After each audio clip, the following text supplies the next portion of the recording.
Hello guys, कैसे हैं आप लोग। एक बार फिर से स्वागत है आपका एकेडमिया क्लासेस के यूट्यूब चैनल पे, जहां हम करते हैं डेली करंट अफेयर्स। ओके, तो आज आपको पता है डेली करंट अफेयर्स के इस सेशन में हम करने वाले हैं 10 फेब की बात। क्या क्या न्यूज इंपॉर्टेंट रही है आपके एग्जाम पॉइंट ऑफ व्यू से, उस सब को डिस्कस करेंगे। लेकिन उससे पहले अगर अभी तक आपने चैनल को सब्सक्राइब नहीं किया है तो चैनल को सब्सक्राइब कर दें। ठीक है, वीडियो को लाइक करें और कमेंट करके बताएं कैसी लगती हैं चीजें। और शेयर तो करना ही है, शेयर करना एक जरूरी काम हो जाता है आप लोगों के लिए बाकी सब के साथ में। ओके, तो बात करेंगे अपने करंट अफेयर्स की, लेकिन उससे पहले बात कर लेते हैं कि सर 26 जनवरी से आप डेली करंट अफेयर्स प्रोवाइड करवा रहे हो, क्या सिर्फ करंट अफेयर्स होंगे इस चैनल पे? जी नहीं, बिल्कुल करंट अफेयर्स, सिर्फ करंट अफेयर्स नहीं होंगे। अब हम लेके आए हैं आपके लिए प्रीवियस ईयर क्वेश्चंस, जो एसएससी में पिछले सालों में पूछे गए हैं, वो लेके आए हैं हम आपके लिए प्रीवियस ईयर क्वेश्चंस की एक सीरीज, जिसमें क्या होगा, जीएस के क्वेश्चंस हम कवर करेंगे सब्जेक्ट वाइज। जैसे आज आपको मिलेंगे ज्योग्राफी के प्रीवियस ईयर क्वेश्चंस का पहला वीडियो। इसके अलावा आज आपको मिल जाएगा इंग्लिश के प्रीवियस ईयर क्वेश्चंस का पहला सेट। ओके, तो अब हम शुरू करेंगे अपनी एक नई सीरीज आज से, जिसमें हम प्रीवियस ईयर क्वेश्चंस को आपके सामने डिस्कस करेंगे। इसमें यह होगा कि जो प्रीवियस ईयर क्वेश्चंस पिछली बार आ चुके हैं, उनके साथ साथ हम और भी बहुत सारी चीजें उनसे रिलेटेड डिस्कस करते हुए चलेंगे, ताकि एग्जाम में आपको कहीं भी पिछड़ा हुआ ना महसूस हो। सबसे 2 कदम आगे ही आपको महसूस हो कि मेरी तैयारी बहुत बेहतरीन इस बार हो चुकी है। ओके, तो अगर आपको ज्वाइन करना है तो मैं कहूंगा कि आप जरूर जरूर ज्वाइन करें, क्योंकि कोई भी घाटे का सौदा नहीं है इसमें। प्रीवियस ईयर क्वेश्चन करना आपके लिए जरूरी होता है हर एग्जाम के लिए, चाहे आप आईएएस कर रहे हैं, चाहे आप यूपीएससी कर रहे हैं, मतलब आईएएस आईपीएस, या फिर आप एसएससी, जो भी एग्जाम की तैयारी आप कर रहे हैं उसके प्रीवियस ईयर क्वेश्चंस आपके लिए जरूरी होते हैं।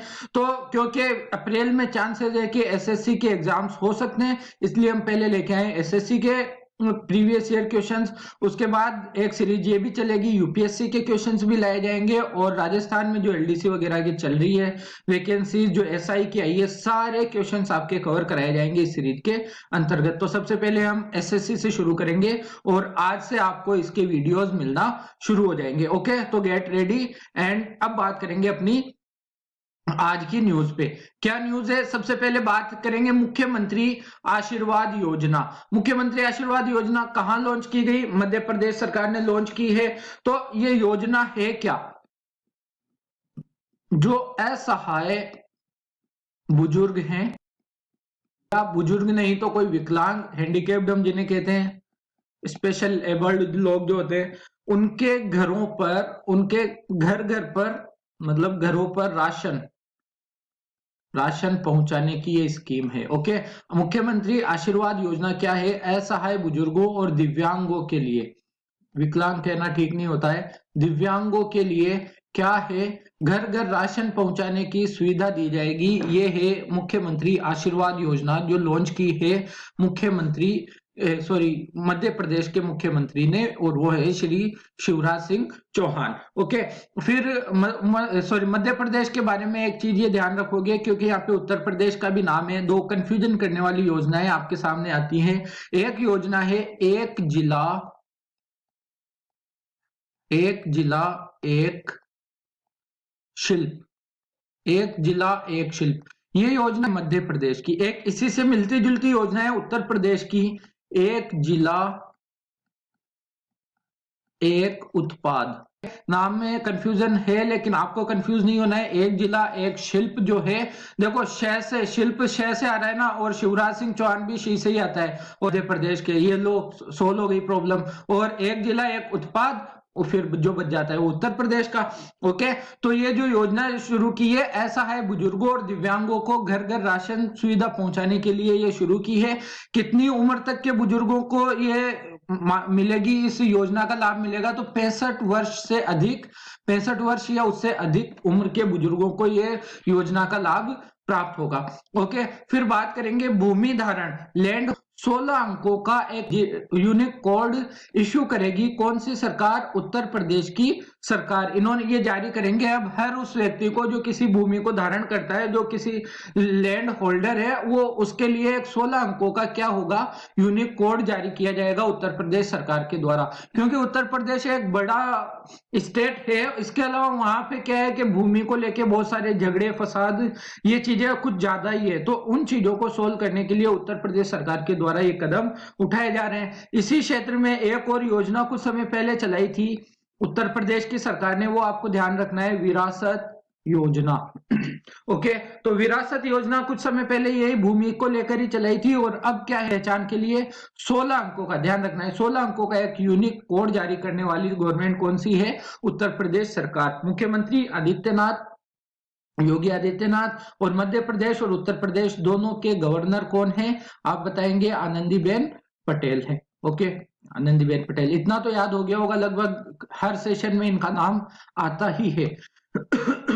सॉरी।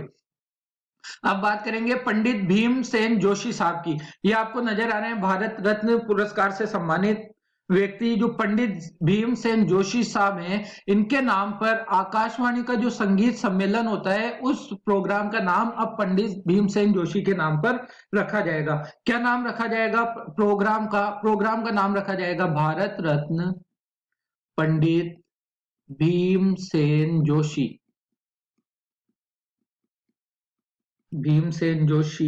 आकाशवाणी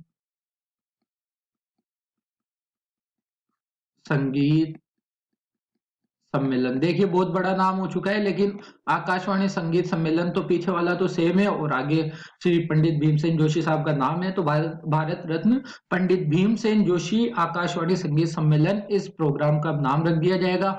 ओके, इसके अलावा बात करें पंडित भीमसेन जोशी की, तो 2022 में इनका क्या है, शताब्दी वर्ष होगा 2022 में। तो वही गवर्नमेंट का जो अभी चल रहा है कि हर उसको हम 1 साल तक सेलिब्रेट करेंगे, तो अभी से ही इनके भी 2022 साल में जो शताब्दी वर्ष है, ये वाला इसको सेलिब्रेट करना शुरू कर दिया गया है। इसके अलावा बात करें पंडित भीमसेन जोशी कहां से थे, कौन से राज्य से थे, तो कर्नाटक से थे, और इनको भारत रत्न से सम्मानित किया गया था। कब? वो बात आपको ध्यान रखनी है, 2009 में। ये इतनी बातें हो गई पंडित भीमसेन जोशी से रिलेटेड, जो एग्जाम पॉइंट ऑफ व्यू से इंपॉर्टेंट आपके लिए हो जाए। बात करेंगे डोज कॉइन क्या है, तो आपको नजर आ रहा है क्रिप्टो करेंसी। क्रिप्टो करेंसी क्या होती है? वर्चुअल करेंसी हम कहते हैं ना, वर्चुअल करेंसी। जैसे बिटकॉइन है, बिटकॉइन ने शुरू किया, बिटकॉइन से ही शुरू हुई है सिलसिला, तो एक वर्चुअल करेंसी है डोज कॉइन।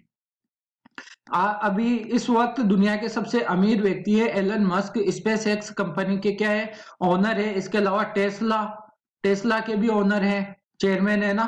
तो इन्होंने एक ट्वीट किया था अभी डोज कॉइन के बारे में, उसके बाद से डोज कॉइन की जो वैल्यू है, जो वो बहुत ज्यादा बढ़ चुकी है। ओके, एलन मस्क की बात कर ली। टेस्ला की अगर हम बात करेंगे तो ध्यान रखिए, टेस्ला ने अपनी पहली सब्सिडरीज इंडिया में आने की जो घोषणा की उसने, तो पहली अपनी फैक्ट्री या पहली कंपनी अपनी फैक्ट्री पहली इंडिया के अंदर कहां लगाई है, तो आप ध्यान रखेंगे बेंगलुरु में।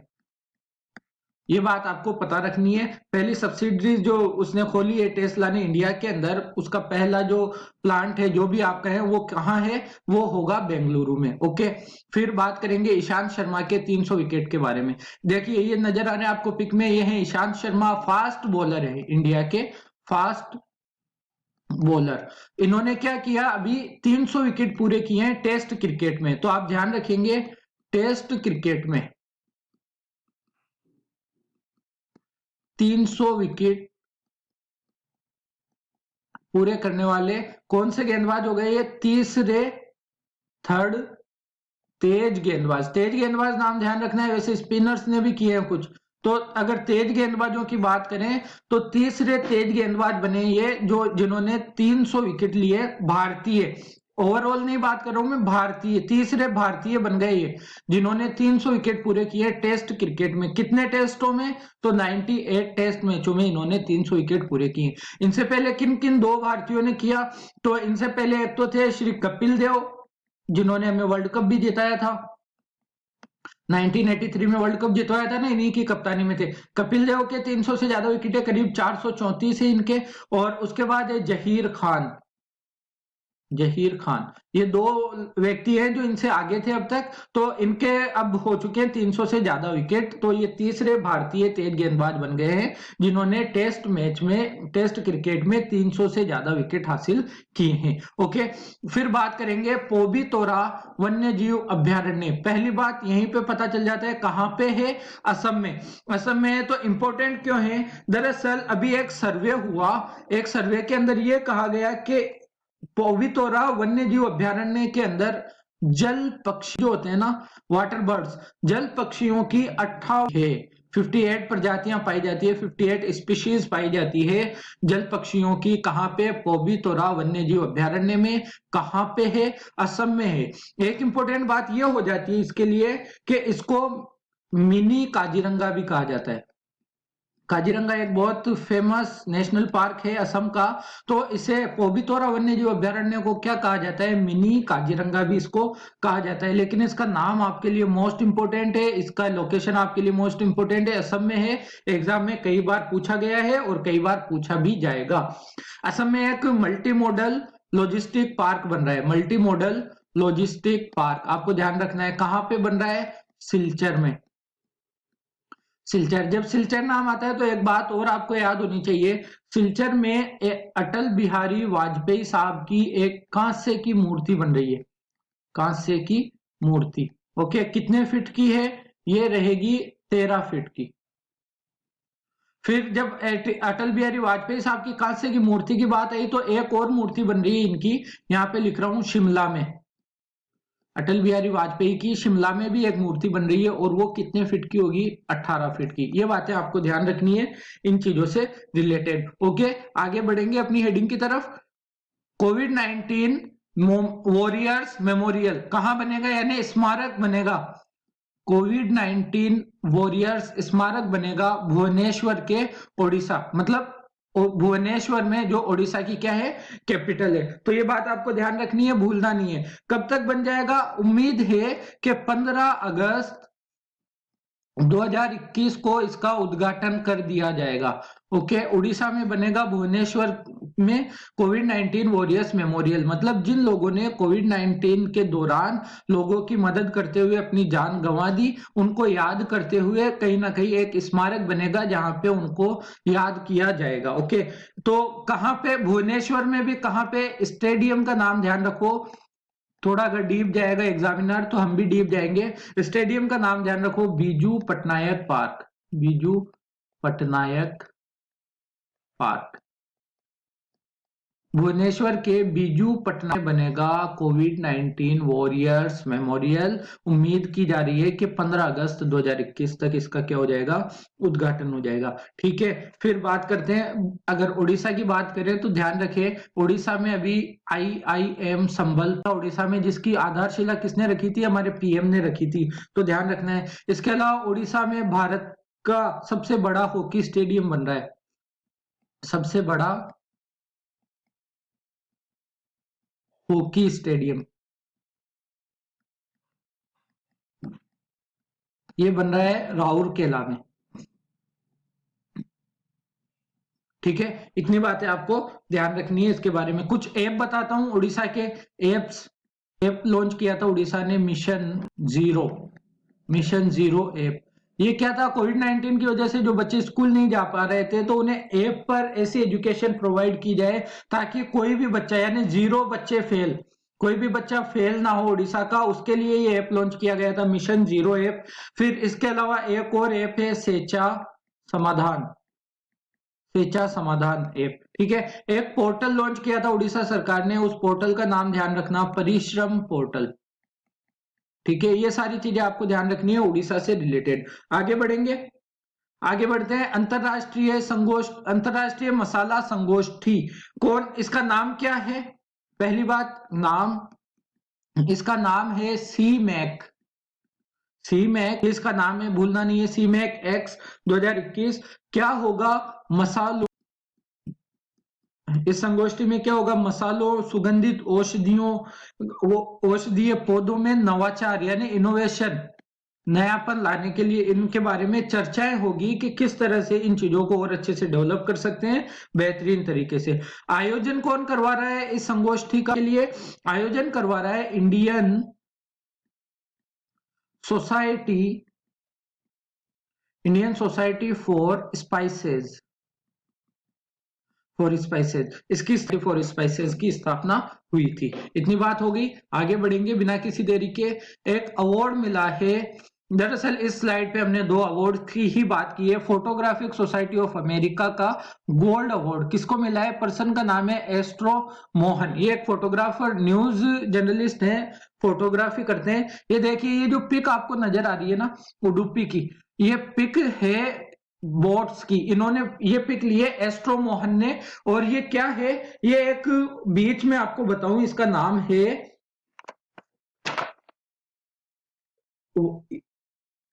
मालपे फिशिंग बंदरगाह। मालपे फिशिंग बंदरगाह है ना, मालपे फिशिंग बंदरगाह है एक। उस पे क्या है कि जो फिशेस के लिए बहुत सारी जो बोट्स होती है मछुआरों की, उन बोट्स की फोटो ली है। और इस फोटो का नाम क्या दिया है? जिस फोटो को ये अवार्ड मिला है ना, फोटो को पर्सन किसने ली है फोटो? पहली बात एस्ट्रो मोहन ने। लेकिन इस फोटो का नाम क्या है? इस फोटो को उन्होंने नाम दिया है the heart, HALT, the heart. Okay, इसमें हजारों बोट्स दिखाई गई है जो फिशिंग के लिए आई है। कौन से बंदरगाह पे? मालपे फिशिंग बंदरगाह पे। एस्ट्रो मोहन कौन है? वरिष्ठ न्यूज फोटोग्राफर है। एस्ट्रो मोहन है वरिष्ठ न्यूज फोटोग्राफर। तो वापस से एक बार बताता हूं, फोटोग्राफिक सोसाइटी ऑफ अमेरिका का गोल्ड अवार्ड मिला है एस्ट्रो मोहन। एस्ट्रो मोहन को उडुपी के हैं ये, और वरिष्ठ न्यूज फोटोग्राफर हैं। इन्होंने एक पिक ली मालपे फिशिंग बंदरगाह से, जिसका नाम इन्होंने दिया द हार्ट पिक को क्या मिला है? इसके अंदर क्या है? पहली बात, इसके अंदर हजारों बोट्स है, नावें जिन्हें हम कहते हैं ना, मछलियां पकड़ने के लिए जो नावें आती है बंदरगाहों पे, वो हजारों की तादाद में खड़ी हुई बोट्स है, उनकी एक पिक ली उन्होंने। और इस पिक को अवार्ड दिया गया फोटोग्राफिक सोसाइटी ऑफ अमेरिका का गोल्ड अवार्ड। ठीक है, तो पिक का नाम ध्यान रखेंगे, पर्सन का नाम ध्यान रखेंगे, इंपॉर्टेंट हो जाता है। बाकी ये बंदरगाह शायद आई डोंट थिंक ये पूछेगा, बहुत डीप चला जाए, कुछ ज्यादा ही डीप चला जाए तो शायद पूछ ले। तो यहाँ पे आपको बता भी दिया गया है, आप ध्यान भी रख सकते हैं। ओके, फिर अगली बात करेंगे वॉइस कस्टमर अवार्ड की। Voice of the customer award किसको दिया गया? बेंगलुरु इंटरनेशनल एयरपोर्ट लिमिटेड को, यानी बेंगलुरु का जो इंटरनेशनल एयरपोर्ट है उसे मिला है ये voice of the customer award. कौन देता है? ये दिया है, अवार्ड दिया गया है एयरपोर्ट काउंसिल इंटरनेशनल के द्वारा। ओके, इतनी बात आपको ध्यान रखनी है, एयरपोर्ट काउंसिल इंटरनेशनल के द्वारा अवार्ड दिया गया voice of the customer award. पूरे ऑल ओवर द वर्ल्ड में दिया जाता है, ध्यान रखना। तो पूरे वर्ल्ड में से बेंगलुरु इंटरनेशनल एयरपोर्ट लिमिटेड को यह अवार्ड मिला है, इतनी बात ध्यान रहेगी। आगे बढ़ेंगे, अगली बात करेंगे भारत का सबसे बड़ा भित्ति चित्र। भित्ति क्या होती है? भित्ति का मतलब होता है दीवार, है ना। प्राचीन काल में दीवार पे चित्र बनाए जाते थे ना, अजंता एलोरा देखेंगे हम भित्ति चित्रों के लिए क्या है फेमस है। खजुराहो तो अलग चीज के लिए, लेकिन अजंता एलोरा क्या है? भित्ति चित्रों के लिए। तो इसी तरह से भारत का सबसे बड़ा भित्ति चित्र बना है अभी, कहां पे? चेन्नई में। ये बात आपको ध्यान रखनी है। इसमें क्या है? इसका टाइटल क्या है? टाइटल आपको ध्यान रखना है, टाइटल है इसका VR, है ना। तो अगर एग्जाम में पूछ ले what is VR is a wall painting, that is biggest wall painting in India. तो भारत की सबसे बड़ी भित्ति चित्र बनाया गया है चेन्नई में, इसका टाइटल क्या है? VR। क्या कितने बड़े एरिया में? 63,000 मीटर स्क्वायर के एरिया में ये पिक बनी हुई है।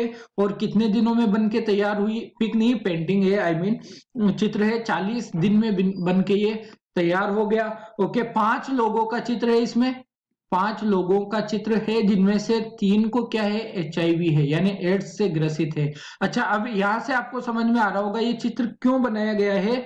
जो लोग एड्स से ग्रसित है ना, एड्स से ग्रसित लोगों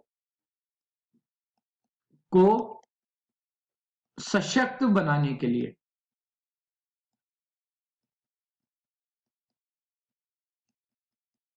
एड्स से ग्रसित लोगों को सशक्त बनाने के लिए ये भित्ति चित्र बनाया गया है, जिसका नाम है, जिसका टाइटल है VR। ठीक है, इतनी बात हो गई। अगली बात करेंगे भारत और अफगानिस्तान का जो शिखर सम्मेलन हुआ, इस बार कैसे हुआ? वर्चुअली हुआ। अफगानिस्तान के कौन है राष्ट्रपति? आपको पता होगा, पता नहीं है तो कमेंट सेक्शन में पता करके बताइए। ओके, फिर मैं बताता हूं। अभी तो नाम में बोलने वाला था। ठीक है, अफगानिस्तान के प्रेसिडेंट बताइए। लेकिन ये इंपॉर्टेंट क्यों है? इसके लिए इंपॉर्टेंट ये है, मैं ये बताना चाहिए, भारत और अफगानिस्तान ने एक समझौता किया जिसमें बात हुई शहतूत बांध के निर्माण की। अफगानिस्तान ने कहा आप बनाओ, या भारत ने कहा हम बना देंगे, कोई टेंशन नहीं है। भारत बनाएगा अफगानिस्तान में शहतूत बांध निर्माण। ये बात मोस्ट इंपोर्टेंट है जो मैं बताना चाह रहा हूं। कौन सी नदी पे बनेगा शहतूत बांध? शहतूत बांध बनेगा काबुल नदी पे, काबुल नदी। अफगानिस्तान की राजधानी भी क्या है? काबुल। ओके, ये बातें आपको ध्यान रखनी है। आगे बढ़ेंगे। विश्व सतत विकास शिखर सम्मेलन 2021, देखिए ये कब से कब तक होगा? पहली बात, इसका 20वां संस्करण है, 28 एडिशन है, इसका 20वां संस्करण है। इसके अलावा 10 से 12 यानी आज से शुरू होगा 12 तारीख तक, 10 से 12 फेब 2021 तक चलेगा। उद्घाटन कौन करेगा? मोस्ट इंपोर्टेंट, उद्घाटन करेंगे पीएम मोदी। थीम क्या है इसकी? थीम थीम थीम लिखेंगे redefining our common future, redefining our common future. ठीक है, safe and secure for all. Hindi में मैं बोल देता हूं, देखिए पहले थीम याद रखनी है, रीडिफाइनिंग और common future, safe and secure environment for all. Hindi में अगर इसको बोलेंगे तो हमारे कॉमन भविष्य को पुनर्परिभाषित करना, सभी के लिए सुरक्षित एवं संरक्षित वातावरण। ठीक है, यह है इसका थीम। ध्यान रखना है 20वां संस्करण है, 10 से 12 फेब तक मनाया जाएगा और उद्घाटन कौन करेगा?